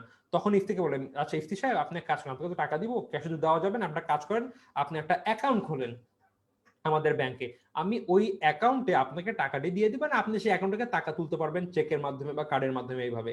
সো এই যে একটা ঋণ নেওয়ার জন্য একটা অ্যাকাউন্ট খুলতে হয়, এটাকে কিন্তু বলা হয় ঋণ আমানত, বা ঋণের জন্য যে আমানতটা খোলা হয় বা অ্যাকাউন্টটা খোলা হয় সেটাকে বলা হয় ঋণ আমানত, এবং আলটিমেটলি ঋণ আমানত সৃষ্টি। বিনিময়ের মাধ্যম সৃষ্টি, আমরা একটু আগে দেখলাম বিনিময়ের মাধ্যম সৃষ্টি বা যে নোট ইস্যু, দুটো অনেকটা সেম। নোট তো ইস্যু করতে পারে না বাণিজ্যিক ব্যাংকগুলো, বাণিজ্যিক ব্যাংকগুলো কি করে, চেক, হুন্ডি বা লেটার অফ ক্রেডিট বা প্রত্যয় এইসব জিনিসগুলো ইস্যু করে, এবং এগুলোর মাধ্যমে কিন্তু আমরা নগদ টাকা না হয়েও নগদ টাকার মতো ব্যবহার করতে পারি। বিকজ আমি একটা রেস্টুরেন্টে, একটা ভালো 5 স্টার রেস্টুরেন্টে যদি আমি 1,000 টাকা দেই, অথবা বিকাশ দিয়ে পে করি, অথবা একটা কার্ড দিয়ে পে করি, সব কিন্তু সেম কথা। সো আলটিমেটলি ওরা এমন কিছু টেকনিক বা ওয়ে বের করে দিচ্ছে যেটা কিন্তু মাধ্যমে কিন্তু আমরা ইজিলি মুদ্রার মানে পরিবর্তে ওই জিনিসটা আমরা লেনদেন করতে পারছি। আলটিমেটলি তারা কিন্তু বিনিময়ের মাধ্যম সৃষ্টি করছে। ওছি হিসাবে কাজ। আচ্ছা, ওছি বলতে এটাকে বলা হয় ট্রাস্টি।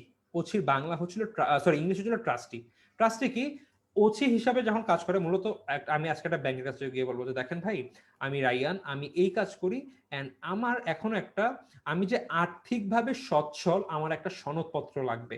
দেখেন ভাই, আমি একটা স্টুডেন্ট, বাট আমি এখানে এখানে কাজ করে, আমি মাসে মাসে কাজ করে মাসে আমি 5,000 টাকা ইনকাম করি। তো আমি মোটামুটি সচ্ছল, বা আমি মাসে 10,000 টাকা ইনকাম করি। আমি কিন্তু মাসিকভাবে একটা স্টুডেন্ট হিসেবে আমি সচ্ছল, আমি নিজের টাকা নিজে করতে পারি, আমাকে জাস্ট একটা সার্টিফিকেট দেন।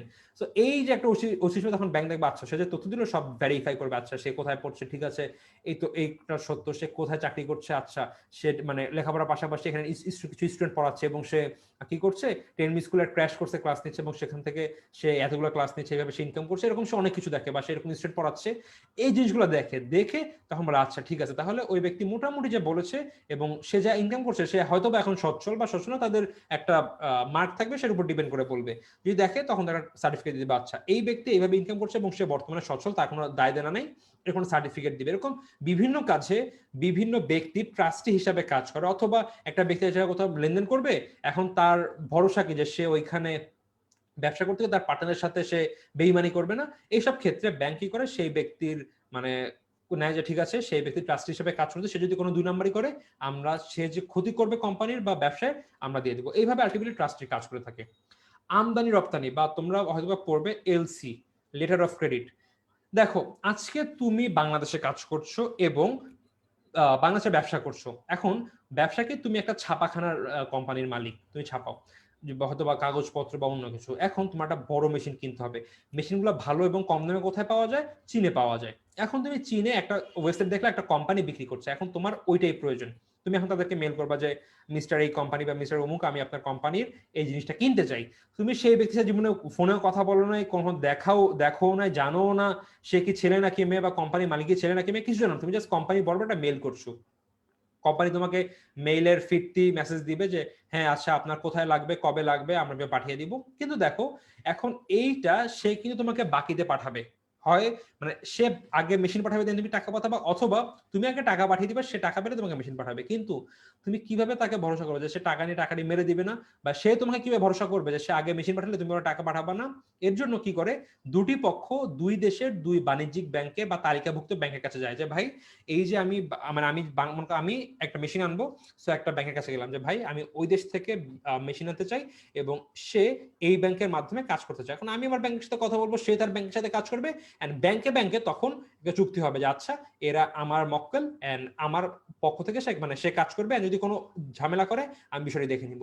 তখন কিন্তু ইজিলি আমার মাথায় আসে আচ্ছা এবার আমি টাকা পাঠিয়ে দেই, সে যদি কোনো ঝামেলা হয় আমি যদি লিগ্যাল নোটিশ করি, ওই দেশের যে ব্যাংক ওই ব্যাংকের ব্যাংক কিন্তু সেই ব্যক্তিকে ধরে আমাকে মেশিন দিয়ে দিবে অথবা আমার টাকা ফেরত দিয়ে দিবে। ঠিক একইভাবে আমার যে আমাকে মেশিন পাঠাবে সে কিন্তু একটু মানে এবার কিন্তু টেনশন ফ্রি যে আচ্ছা আমি তাকে মেশিন পাঠাই, যদি আমাকে টাকা না দেয় আমি তার ব্যাংকে যদি জানাই বা যদি আমি আইন নোটিশ পাঠাই, সেই ব্যাংক কিন্তু আমাকে অর্থ দিয়ে দিবে বা এই করবে। সো এই একটা ওয়ে আসলে আমদানি রপ্তানিতে সহায়তা বা প্রত্যয়ন পত্রের মাধ্যমে করে বা লেটার অফ ক্রেডিট। এবং এটা কিন্তু ব্যাংকের একটা মূল উদ্দেশ্য যে কোনো আমদানি রপ্তানিতে কিন্তু ব্যাংক এখানে মুখ্য ভূমিকা পালন করে। সরকারের কোষাগার হিসাবে কাজ করে। বাংলাদেশের সরকারের মেন কোষাগার ছিল কেন্দ্রীয় ব্যাংক বা প্রয়োজনে সোনালী ব্যাংক বা আরো যে সরকারি ব্যাংকগুলো আছে তারা কিন্তু সরকারের কোষাগার বা সরকারের যে অর্থ জমা রাখা বা লেনদেনের কাজটি করে থাকে।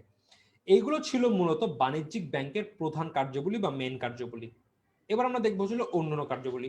মূলধন বিনিয়োগ, তারা যে আমানত সংগ্রহ করছে সেটা কিন্তু তারা চাইলে অন্য কোনো সেক্টরে বিনিয়োগ করতে পারে, তারা শেয়ার মার্কেটে বা হয়তো বা অন্য কোনো রিয়েল এস্টেট বিজনেসে বা যে কোনো জায়গায় বিনিয়োগ করতে পারে। অর্থনৈতিক উন্নয়নের ভূমিকা, মাত্র আমরা কিন্তু দেখেছি একটু আগে যে কেন্দ্রীয় ব্যাংক বিভিন্ন অর্থনৈতিক বা বিভিন্ন উন্নয়নের পরিকল্পনা এবং বাস্তবায়ন করে এবং বাণিজ্যিক ব্যাংকগুলো কিন্তু সেই সব বাস্তবায়নে সহায়তা করে। আলটিমেটলি অর্থনৈতিক উন্নয়নের ভূমিকা রাখে।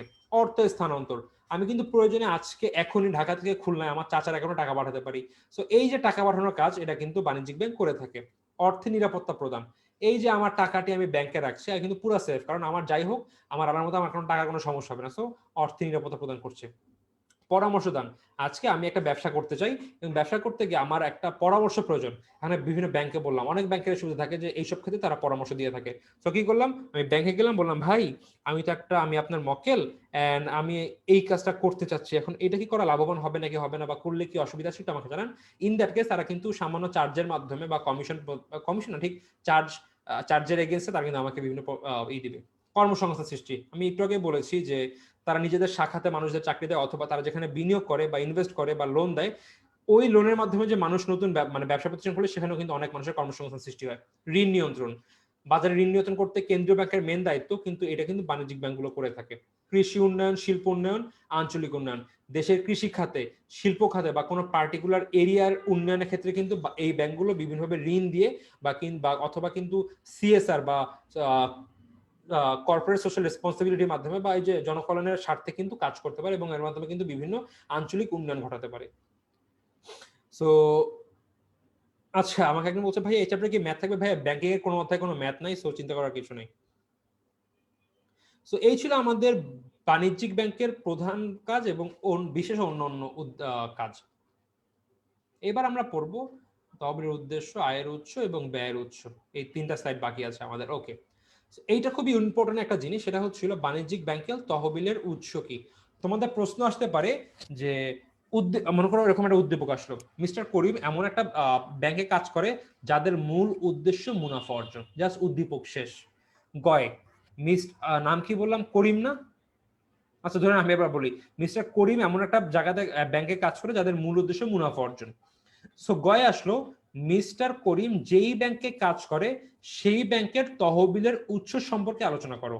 এই যে চারটা পয়েন্ট আছে, এই চারটা পয়েন্ট নিয়ে কিন্তু তোমাকে পুরো একদম ডিটেলসে লিখতে হবে যে মিস্টার রহিম করিম, আবার তো ভুলে গেলাম, করিম, মিস্টার করিম যে ব্যবসা প্রতিষ্ঠানে কাজ করে সেটি হচ্ছিল বাণিজ্যিক ব্যাংক। কারণ কি, বাণিজ্যিক ব্যাংকের মূল উদ্দেশ্য হচ্ছিল মুনাফা অর্জন, তারা মুনাফা অর্জনের উদ্দেশ্যে লেনদেন করে থাকে এবং মিস্টার করিম যেখানে কাজ করছে সেখানের মূল উদ্দেশ্য কিন্তু মুনাফা অর্জন। তো আমরা বলতে পারি মিস্টার করিম একজন বাণিজ্যিক ব্যাংকে কাজ করছে, বাণিজ্যিক ব্যাংকে চাকরি করছে আর কি। এখন আবার পরের প্যারা লিখবা, তো এই যে বাণিজ্যিক ব্যাংক তার তহবিলের উৎস কি কি। এখানে মূলত চারটি উৎস থেকে তহবিল তারা পায় এবং উৎসগুলো নিম্নে ব্যাখ্যা করা হলো। 1 নম্বর পয়েন্টে পরিশোধিত মূলধন, 2 নম্বর পয়েন্টে সংরক্ষিত মুনাফা, 3 নম্বর পয়েন্টে আমানত, 4 নম্বর পয়েন্টে ধার গ্রহণ। এখন কি, ব্যাখ্যা করতে হবে। সো কিভাবে ব্যাখ্যা করবো তোমাদের প্র্যাকটিস করতে হবে, বাট আমি এখন বিষয়টি বুঝে দিব। সো পরিশোধিত মূলধন, যখন একটা ব্যাংক কাজ শুরু করতে যায় বা মনে করো একটা ব্যাংক প্রতিষ্ঠিত হবে, তাদের প্রথম টাকার প্রয়োজন হয়, এটা ছিল পরিশোধিত মূলধন, এবং এই টাকাটা তারা কেন্দ্রীয় ব্যাংকে জমা রাখতে হয়, এবং এর পরিমাণ ছিল বর্তমানে বাংলাদেশে 400 কোটি টাকা। সো 400 কোটি টাকা কিন্তু কেন্দ্রীয় ব্যাংকে জমা রাখতে, এবং এটা পরিশোধিত মূলধন।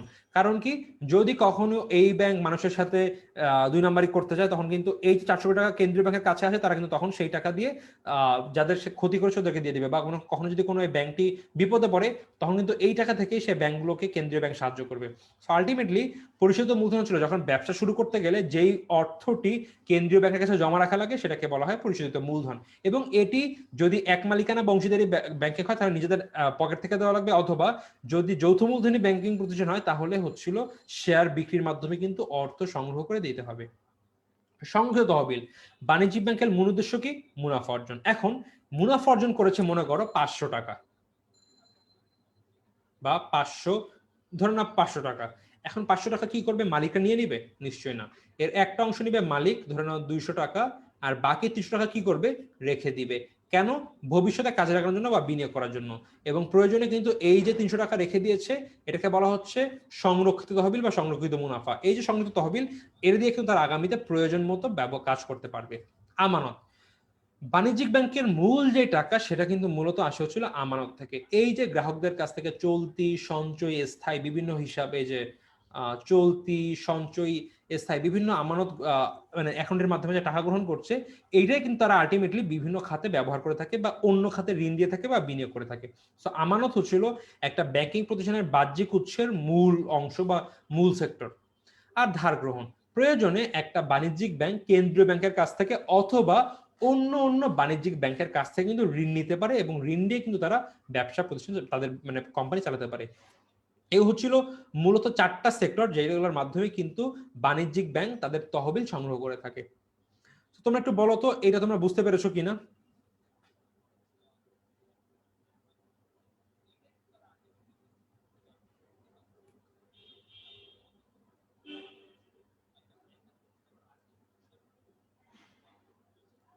আচ্ছা, ইস্যু কি বা নোট ইস্যু? ইস্যু বলতে নোটকে ছাপিয়ে বাজারে প্রচলন করাকে বলা হয় ইস্যু, আর কিছু না।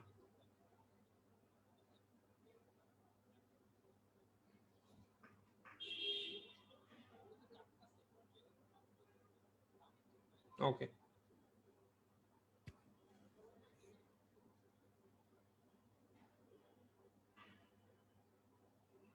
আচ্ছা, আমার কাছে বলছে ভাই একটা ইফতি বলছে একটা অদ্ভুত প্রশ্ন করছি, দুর্নীতি বাজদের কাছে যে টাকাগুলো হয়, এগুলো কোথায় যায়? এগুলো মূলত সরকারি কোষাগারে জমা হয়, এবং সরকার সেই টাকা তাদের আগামীতে, মানে সরকারের যে বাজেট, সেইখানে সেসব টাকা মানে ব্যয় করে আলটিমেটলি। বা বাংলাদেশ না হোক, মানে সব দেশে যেখানে সরকার আছে, মানে এরকম যে দুর্নীতি বাজ বা তাদের কাছে টাকা থাকে, এগুলো যখন আত্মসাৎ করে বা নিয়ে নেয়, মানে ফেরত নেয়, এগুলো নিয়ে সরকারি কোষাগারে জমা হয়, এবং সেগুলো সরকার পরে সরকারি যেসব খরচ আছে সেসব খরচে তারা ব্যয় করে আলটিমেটলি। ওকে, আমরা তহবিলের উৎস, এবার আমরা মূলত দেখব বাণিজ্যিক ব্যাংক কিভাবে আয় করে আর কিভাবে কোথায় কোথায় ব্যয় করে। আয় কি? ঋণের সুদ। তোমাকে যে ঋণ দিচ্ছে, ঋণের মাধ্যমে যে সুদটা পাচ্ছে, এটা কিন্তু তাদের আয়। বিনিয়োগ, বাণিজ্যিক ব্যাংক বিভিন্ন সেক্টরে বিনিয়োগ করে কিন্তু মুনাফা অর্জন করে। বিল বাট্টাকরণ, সো বিল কি? আমি তোমার কাছে একটা বাকিতে পণ্য কিনলাম, কিনে তোমাকে আমি বললাম ভাই এই যে 50,000 টাকাটা বিল দিয়ে দিলাম, যেটা তোমাকে আমি আগামী 3 মাস পরে তোমাকে আমি এটি ফেরত দিব। এখন তোমার হয়তো বা টাকাটি এখনই প্রয়োজন, তুমি কি করবা? এই বিলটা নিয়ে চলে যাবো একটা বাণিজ্যিক ব্যাংকের কাছে, যে ভাই আমি মিস্টার রায়ানের কাছ থেকে 50,000 টাকা পাই, যে আমাকে আগামী 3 মাস পরে টাকাটি ফেরত দেবে, কিন্তু আমার এখনই টাকাটি প্রয়োজন, আমাকে এই বিলটি ভাঙিয়ে দেন। তখন বাণিজ্যিক ব্যাংক কি করবে? একটা নির্দিষ্ট হার, মনে করো 2% বা 3%, 3% মানে ধরে নাও সে 1,500 টাকা রেখে তোমাকে বাকি 48,500 টাকা দিয়ে দিবে। সো এই যে 1,500 টাকা, এটা কিন্তু বাণিজ্যিক ব্যাংকে রেখে দিল, আর তুমি 4,500 টাকা তোমাকে দিয়ে দিল। এবং কি করবে? এই যে 1,500 টাকা, এটা কিন্তু ব্যাংকের লাভ। কিভাবে লাভ? যখন 3 মাস হবে, তখন কিন্তু ব্যাংক গিয়ে আমার কাছ থেকে এসে 50,000 টাকা নেবে, বাট তোমাকে দিয়েছিল কত? 48,500 টাকা। সো এই যে মাঝখানে 1,500 টাকার গ্যাপ, এটা কিন্তু তাদের লাভ, এবং এইভাবে বিল বাট্টাকরণের মাধ্যমে তারা লাভ করে। Bank draft, cheque, travels cheque বা থেকে প্রাপ্ত, তারা কিন্তু বিভিন্ন রকম ব্যাংক ড্রাফট বা চেক ইস্যু করে, এবং এর মাধ্যমে কিন্তু তারা কমিশন পায় বা চার্জ কেটে রাখে। যোগাযোগ, বাণিজ্যিক ব্যাংক প্রয়োজনে কিন্তু বিভিন্ন ব্যক্তির পক্ষে বিভিন্ন রকম যোগাযোগ করে থাকে বা আর্থিক লেনদেন করে থাকে। এই যে কাজগুলো করে এগুলোর এগেইনস্টে তারা কিন্তু বিভিন্ন চার্জ কাটে এবং তারা লাভ করে। লকার ভাড়া, লকার কি, আমার গুরুত্বপূর্ণ দলিলাদি বা স্বর্ণাঙ্কর কিন্তু বিভিন্ন ব্যাংকে গিয়ে জমা রাখতে পারে। আলটিমেটলি এক প্রকার ডয়ের, যেটা ছিল একটা সেফ হাউস, ওইখানে তার মক্কেলরা কিন্তু বিভিন্ন রকম একটা নির্দিষ্ট পরিমাণ চার্জ দিয়ে কিন্তু তাদের লকারের সেবার সুবিধা নিতে পারে। সো এই যে একটা চার্জ দিচ্ছে, এটা কিন্তু এক প্রকার লাভ। প্রতিনিধিত্ব, বিভিন্ন ব্যক্তির পক্ষে কিন্তু বাণিজ্যিক ব্যাংকগুলো কাজ করে থাকে বিভিন্নভাবে। আমি একটা ব্যক্তি, আমি একটা ব্যাংকে বললাম, ভাই আমি লেনদেন করতে যাচ্ছি, আপনি আপনার আমার পক্ষে কাজ করেন। ব্যাংক বলল, ঠিক আছে ভাই, আমি আমার কাজ করবো, বাট আপনি এই কাজ করার জন্য আমাকে প্রতি বছরে 50,000 টাকা দিতে হবে। বললাম ঠিক আছে ভাই, দিব। সো এই যে একটা আমার কাজের প্রতিনিধিত্ব করছে, সে কিন্তু একটা চার্জ কাটছে। শেয়ারের ক্রয় বিক্রয়ের মধ্যস্থতা, সো বিভিন্ন কোম্পানি যে শেয়ার বিক্রি করে বাজারে প্রথমবারের মতো, একদম ফার্স্ট টাইম বা ইনিশিয়াল পাবলিক অফারিং, যেটা যে একটা কোম্পানি প্রথমবারের মতো শেয়ার বিক্রি করে, এটা কিন্তু কোম্পানি নিজেই শেয়ার মার্কেটে নেমে কাজ করে না, বিভিন্ন ইস্যু ম্যানেজার এই কাজগুলো করে দেয় এবং বিভিন্ন বাণিজ্যিক ব্যাংক কিন্তু এই ইস্যু ম্যানেজারের কাজটা করে থাকে এবং এই যে কাজ, এর মাধ্যমে কিন্তু তারা বিভিন্ন মুনাফা কেটে রাখে বা কমিশন পেয়ে থাকে। বৈদেশিক বিনিময় বা বৈদেশিক মুদ্রার লেনদেন, আমার কাছে আজকে $500 আছে, সেটা বাণিজ্যিক ব্যাংক কি করবে, প্রতি ডলার 85 টাকা করে আমাকে ভাঙিয়ে দিবে। ঠিক আছে ভাই, আমি $500 এগেইনস্টে, আমার কাছে $1,000 আছে, আমাকে এই $1,000 বাণিজ্যিক ব্যাংক ভেঙে মোট 85,000 টাকা দিয়ে দিল, মানে পার ডলার 85 টাকা করে। কিন্তু মনে করো বাজারে এখন দাম হচ্ছে $86 করে। সো এই যে $1,000 প্রতি ডলারে 1 টাকা করে লাভ রাখলো বা 1,000 টাকা লাভ রাখলো, এটা কিন্তু ব্যাংকের লাভ। তারপরে আমদানি রপ্তানি বাণিজ্য, যে বলছি আমদানি রপ্তানি বাণিজ্য, ওই যে এলসি বা লেটার অফ ক্রেডিট খুলতে হয় যখন দুইটা কোম্পানি, যে আগের আমি স্লাইডে উদাহরণ দিলাম যে আমি বাংলাদেশ থেকে একটা মেশিন অর্ডার দিব ছাপাখানার জন্য। সো এই যে ব্যাংকগুলো মাঝখানে কাজ করছে, এরা কিন্তু এর জন্য চার্জ ধরে যে ভাই আমি কাজ করবো, বাট আমাকে এখানে 10,000 টাকা দিতে হবে, 20,000 টাকা দিতে হবে। বা প্রত্যয়পত্র, এই যে সেম কাজ, এই আমদানি রপ্তানি কাজটি হয়ে থাকে প্রত্যয়পত্রের মাধ্যমে বা এলসি বা লেটার অফ ক্রেডিটের মাধ্যমে। সো এই যে কাজ করে, এর মাধ্যমে কিন্তু তাদেরকে কমিশন দেওয়া লাগে। এন্ড ওসি, ওই যে বললাম ট্রাস্টি হিসাবে কাজ করে, এই কাজটা করলে তাদের কিন্তু একটা কমিশন দেওয়া লাগে বা একটা চার্জ দেওয়া লাগে। আচ্ছা, এটা ছিল আয়ের উৎস এবং ব্যয়। ব্যয় কি কি আছে তোমরা পড়লে বুঝতে পারবা। আমানতকারীর আমানতের উপরে সুদ প্রদান করবে ব্যয়, যে যারা ব্যাংকে টাকা জমা রাখলো, ওরা যে টাকা জমা রেখেছে এই জন্য কিন্তু সুদ প্রদান করতে হয়। সো এটা কিন্তু ব্যয় হচ্ছে। তারপরে কি, কেন্দ্রীয় ব্যাংকের প্রদত্ত ধারের উপর সুদ, কেন্দ্রীয় ব্যাংকের কাছ থেকে যদি ঋণ নেয় তার সুদ দেওয়া লাগবে, এটা এক প্রকার ব্যয়। অন্য অন্য বাণিজ্যিক ব্যাংক হতে সংগৃহীত ঋণের উপর সুদ প্রদান। কর্মকর্তা কর্মচারীদের বেতন ভাতা ও বোনাস প্রদান ব্যয়। পরিচালক ও ব্যবস্থাপকের ভাতা ব্যয়। নিরীক্ষকের বিল, একটা ব্যাংকের লেনদেনের জন্য অ্যাকাউন্টেন্টস রাখার, অ্যাকাউন্টেন্টস মানে কি, অনেকটা ধরে নাও চার্টার্ড অ্যাকাউন্টেন্ট আনা লাগে, যে ভাই দেখেন তো আমার এই বছরের লেনদেন সব ঠিক আছে কিনা। প্রতি বছর এসে যে এই যে নিরীক্ষক কাজ করে যায়, প্রতি বছর কিন্তু আমাদের ল অনুযায়ী একজন চার্টার্ড অ্যাকাউন্টেন্টকে ডেকে এনে টাকা দিয়ে কাজটি করাতে হবে, সবকিছু দেখাতে হবে ঠিক আছে, এবং সে স্বাক্ষর দিয়ে দিবে যে হ্যাঁ ভাই সব ঠিক আছে। বা এই যে তোমরা বলো না সিএ ফার্ম, এরা কিন্তু এই কাজগুলো করে। সো এই যে নিরীক্ষকের কাজ, এটা কিন্তু একটা চার্জ দেওয়া লাগে। তো নিরীক্ষকের বিল। অনাদায়ী ঋণের মামলা মোকদ্দমা খরচ, অনেক ব্যাংক কিন্তু প্রয়োজনে যদি তারা ঋণের টাকা ফেরত না পায়, তখন কি করে, বিভিন্ন ব্যক্তির এগেন্সে কিন্তু মামলা করে দেয় বা করে। তো এই যে মামলা চালানোর টাকা লাগবে, একবার কিন্তু খরচ হয়, এটা সো খরচ দেওয়া লাগে। অফিস ঘরের বা গুদাম ঘরের ভাড়া, দেন শুল্ক, সরকারকে শুল্ক বা ট্যাক্স বা ভ্যাট দেওয়া লাগে। বিমা প্রিমিয়াম, বিভিন্ন ব্যাংক কিন্তু বিমা করে, যে ব্যাংকের এই ক্ষতি হলে আমরা এইভাবে বিমা আদায় করবো বা হ্যান ত্যান। সো ওদেরও কিন্তু বিমা করা লাগে, বা ওদের বিভিন্ন সম্পত্তি বা বাড়ি ঘরে বা ওই যে লকারের মধ্যে সম্পত্তি থাকে, ওইসব কিন্তু বিমা করতে হয় তাদেরকে। সো বিমা প্রিমিয়াম। দেন যোগাযোগ খরচ, যেমন দাঁড় টাক টেলিফোন টেলেক্স ফ্যাক্স সুইফট, বিভিন্ন দেশের বিভিন্ন শাখার মধ্যে লেনদেন করতে জন্য কিন্তু তাদের ইন্টারনেট লাগে, দেন ফ্যাক্স লাগে, দেন টেলিফোন লাগে, সবকিছু বিল কিন্তু আছে। বিজ্ঞাপন খরচ, বাণিজ্যিক ব্যাংকগুলো তো বিজ্ঞাপন করে যে আমরা এত কম টাকার ঋণ দিচ্ছি, বা আমাদের এই সুবিধা আমরা চালু করছি, আমরা নতুন আমরা এই সার্ভিস দিচ্ছি, এগুলোর জন্য তারা যে বিজ্ঞাপন করে, একটা কিন্তু বিজ্ঞাপন খরচ আছে। তারপর কর্মীদের প্রশিক্ষণ খরচ, কর্মীরা যে আছে কিন্তু প্রশিক্ষণ দেয় যে কিভাবে কম সময় সবচেয়ে ভালো কাজ করা যায় বা গ্রাহকদের সবচেয়ে ভালো সেবা দেওয়া যায়। তো এই যে বিভিন্ন খাত আছে, এইসব খাতে কিন্তু তারা অর্থ খরচ করে থাকে। এন্ড এটা ছিল মূলত আমাদের বাণিজ্যিক ব্যাংকের আয় ও ব্যয়ের খাত এবং উৎস সমূহ, কোন কোন উৎস থেকে কিভাবে করে বলতো। এই যে লাস্টের 3টা পয়েন্ট, বাণিজ্যিক ব্যাংকের তহবিলের উৎস, তারপর আয়ের উৎস এবং ব্যয়ের উৎস বা ব্যয়ের খাতসমূহ। তোমরা এই 3টা টপিক বুঝতে পেরেছো, এটা বলো তো আমাকে।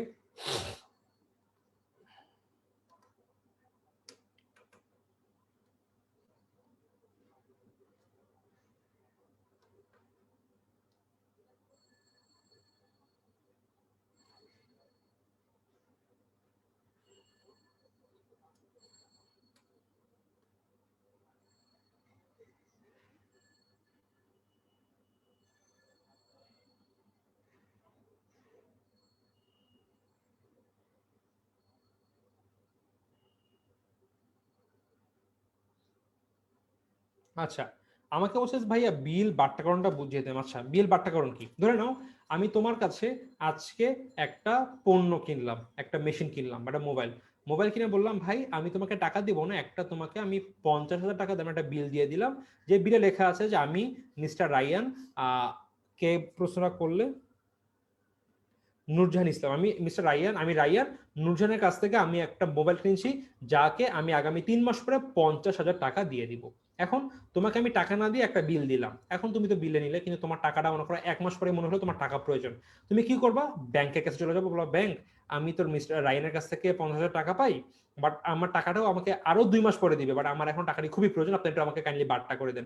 সো ওরা কি করবে, এই যে 50 টাকার বিল এর এগেছে ধরে নাও তোমাকে 48,000 টাকা দিবে, যে বিলটি ভাঙিয়ে দিল যে 48,000 টাকা তোমাকে দিয়ে দিল, এবং আগামী 2 মাস শেষে কিন্তু ব্যাংক ঠিকই আমার কাছ থেকে 50,000 টাকা নেবে। যে ব্যাংক আমাকে বলবে রাইয়ান আপনি মনে আছে 3 মাস আগে মিস্টার নুরজানের কাছ থেকে একটা মোবাইল কিনেছেন 50,000 টাকা দিয়ে, সেইটা সে এখন আমাকে দিয়ে দিয়েছে, টাকাটা এই যে কাগজ আর টাকা আমাকে দেন।